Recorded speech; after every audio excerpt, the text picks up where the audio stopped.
This is similar to the last section where we did segment relationship, but now we're going to talk about angle relationships. Most of the theorems and postulates that we're going to go over today are related to the stuff we learned about angle relationships in chapter 1. So who can remember any of the angle relationships we went over in chapter 1?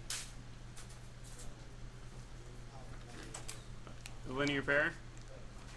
Right, they're two what kind of angles?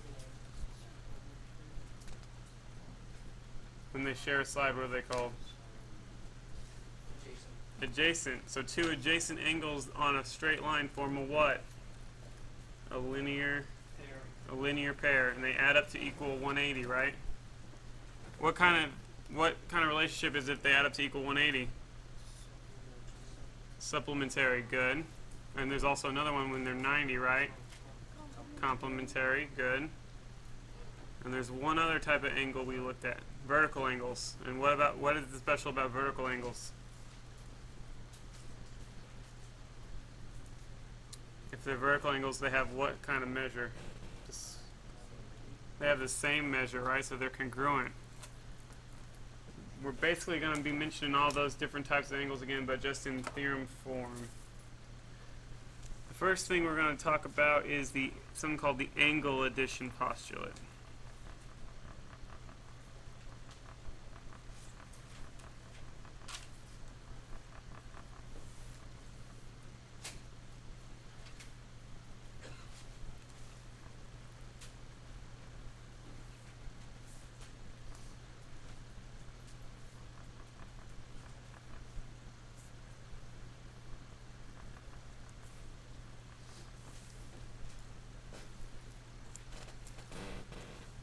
Okay, let's say I had a situation like the one shown here on the board.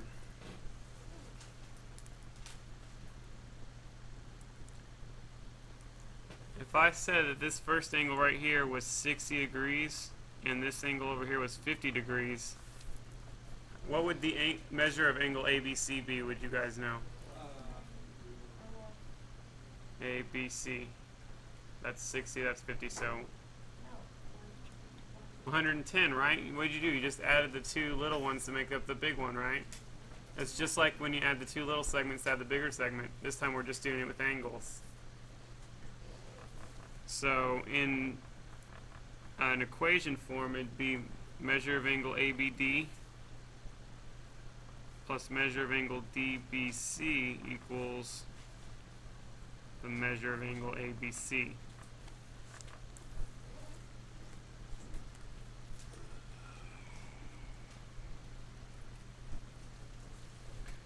I'm going to go ahead and square that because that's the main thing I want you to remember about. You add the two little ones to make the big one, right? So in this case we can just plug in 60 plus 50 and that equals 110.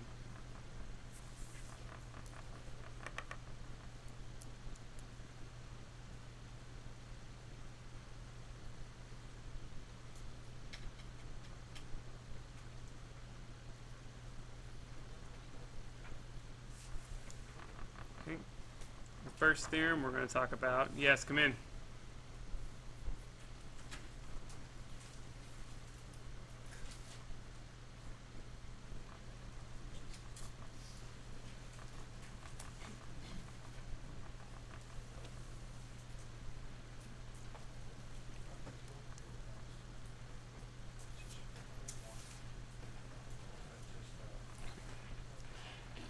The supplement theorem, and anytime I'm talking about a theorem now, I'm going to put the number of the theorem in parentheses at the end. So this one's going to be 2.3.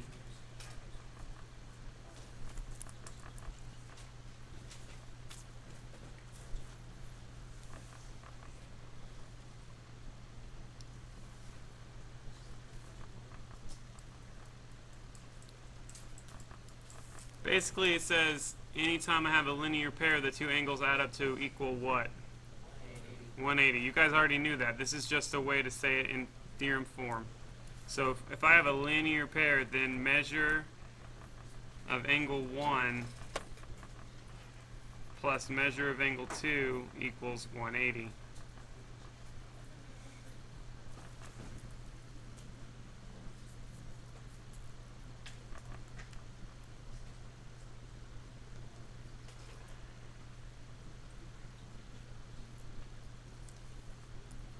It's not too hard to get, right? Something we already know. We're just changing it into theorem form. Similarly, we have the complement theorem.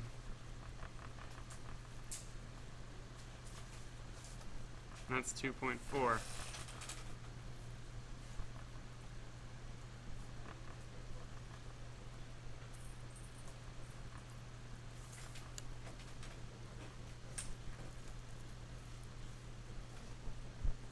So if I have two small angles that make up a right angle, then what are the two measures going to be?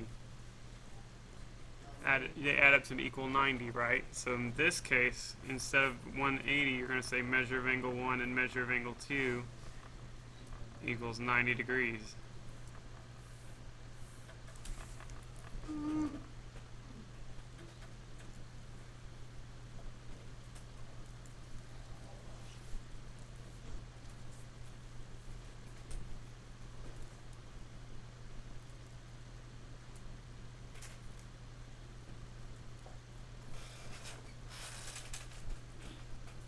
So if I said here that angle 1 was 25 degrees, what would you guys say angle 2 was? How could you figure that out?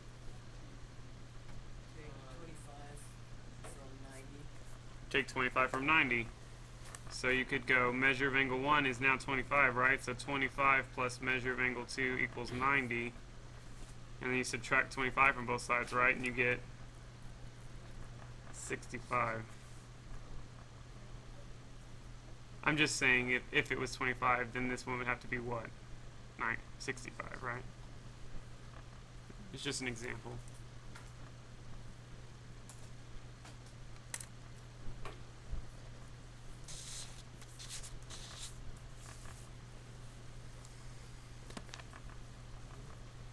Okay.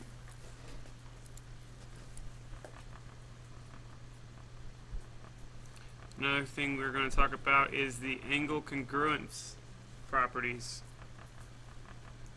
And all those are lumped under theorem 2.5. There's 3.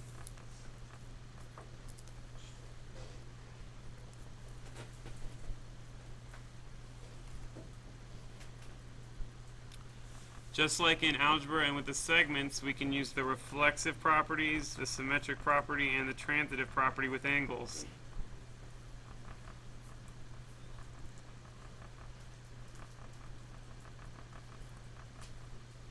So if it was reflexive, if I said I had angle 1, what angle would that be congruent to?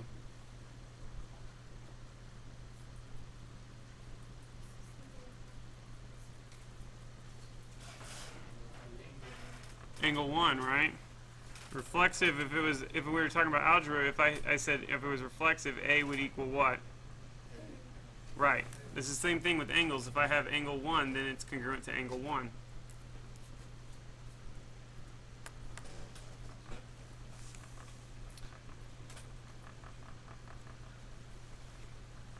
What about if I said angle 1 was congruent to angle 2 and I said they were symmetric, then what?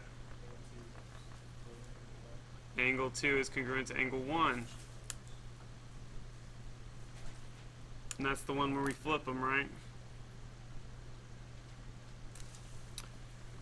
And last, but certainly not least, if angle 1 is congruent to angle 2 and angle 2 is congruent to angle 3, then what? Exactly, good. It's the same concept as with segments and with algebra, just using angles now.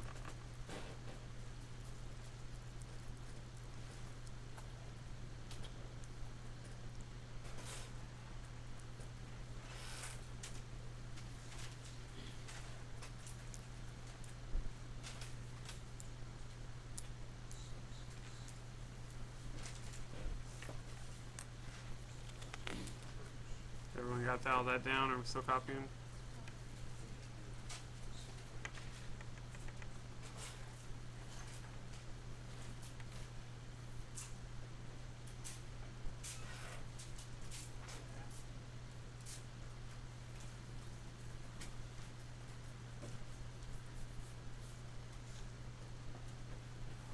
Gavin, let me see your phone.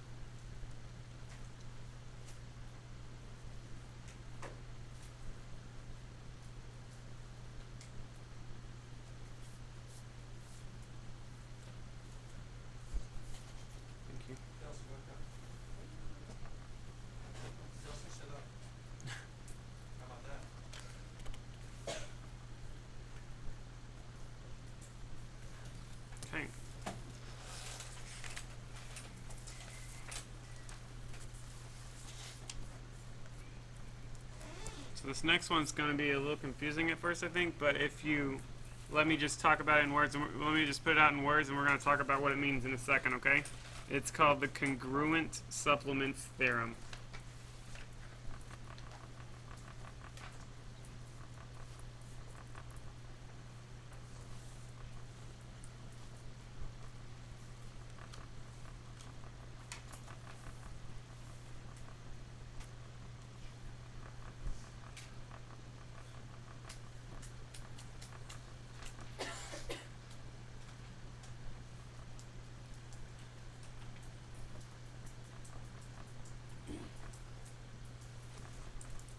In words, it means angles supplementary to the same angle are congruent.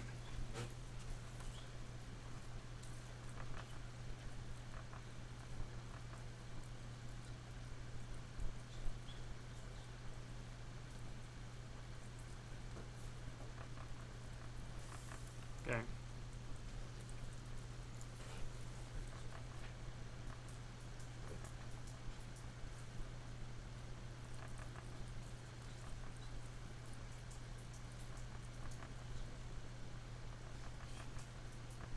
I'm going to do an example here of angle 1, 2, and 3 and say that angle 1 and 2 are supplementary and angles 2 and 3 are supplementary, okay?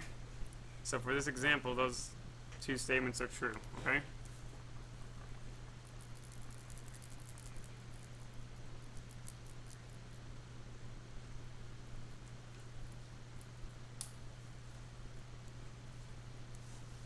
And I'm going to say that let's assume that angle 1 here is 95 degrees, okay? As an example. Then angle 2 has to be what, since they're supplementary?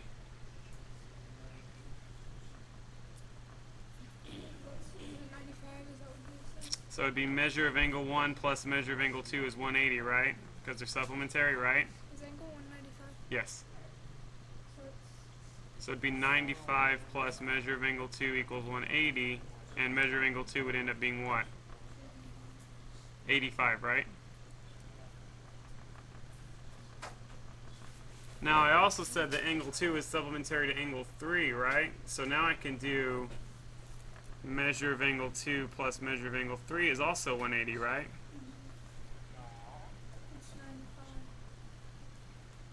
So 85 plus measure of angle 3 is 180, and Taylor says that's 95. You agree? So measure of angle 1 and angle 3 are the same, right? That means they're what?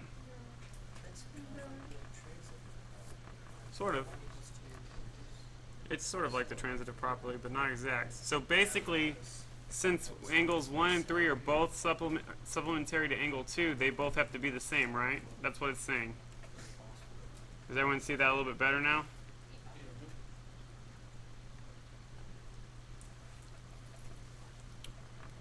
If I say these two angles are supplementary and 2 and 3 are supplementary, then they're both supplementary to 2, right? 1 and 3 are both supplementary to 2. And if 2 is 85, then both of these have to be 95 to make that equal 180, right? There's not another number that can add up to equal 180, so it forces angles 1 and 3 to be the same, which means they're congruent.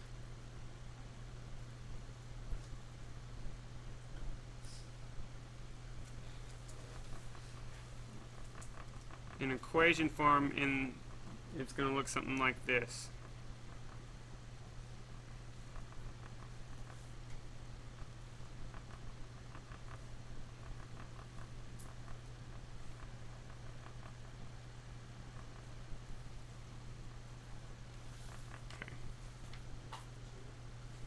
If measure of angle 1 plus measure of angle 2 is 180, which means 1 and 2 are supplementary, and measure of angle 2 and measure of angle 3 are 180, which means 2 and 3 are supplementary, then angle 1 is congruent to angle 3. That's basically what the theorem's saying there.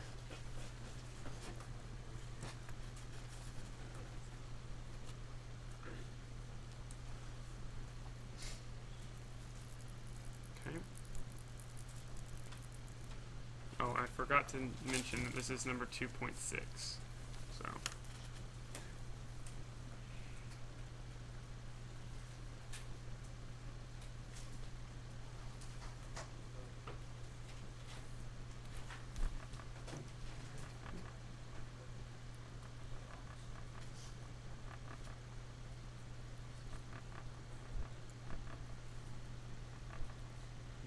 close to that is the congruent complements theorem, which basically is just going to say the same thing except for what? Instead of 180, it's going to be 90, right?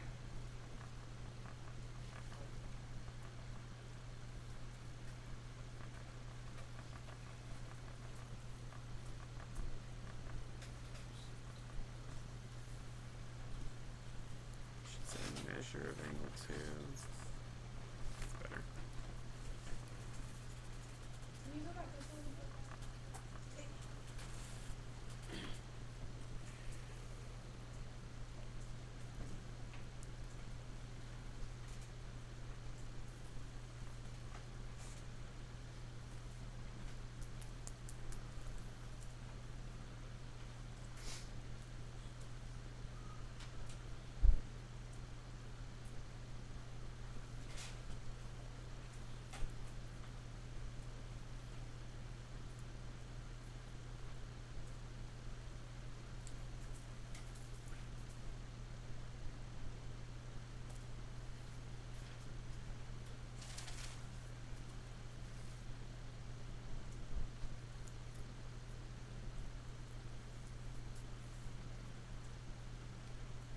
The explanation for this is very similar to the one supplementary, just instead of 180, it's 90. Okay?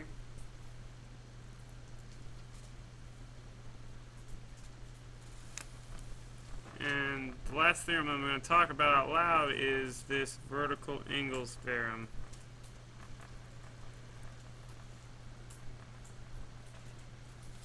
And this again is going to be something that will be very easy to understand because you already understand what vertical angles are.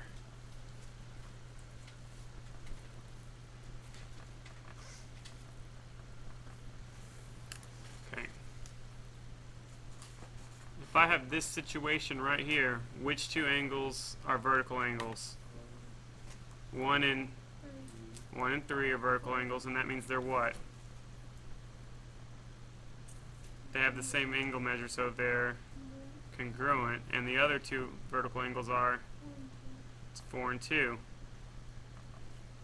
That's basically what vertical angles theorem says. If they're vertical angles, then they're congruent.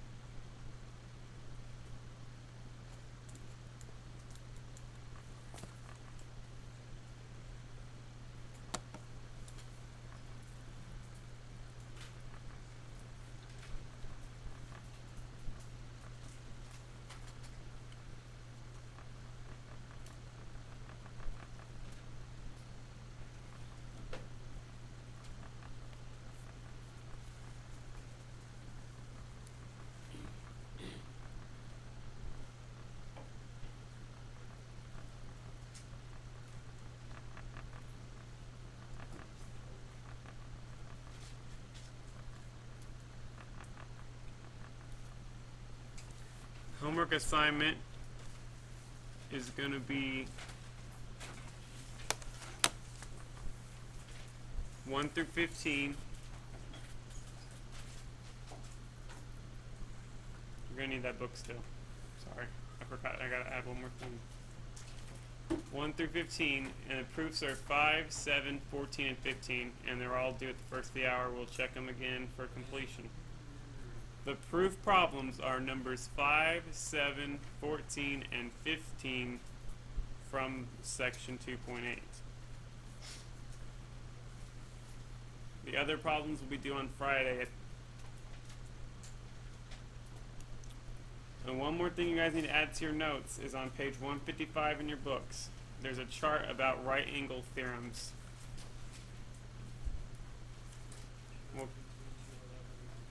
We'll copy those 5 theorems down, and that'll be the last part of your notes, and you can start on the homework assignment. What page is it? 155. There's a chart on page 155 in your book of right angle theorems.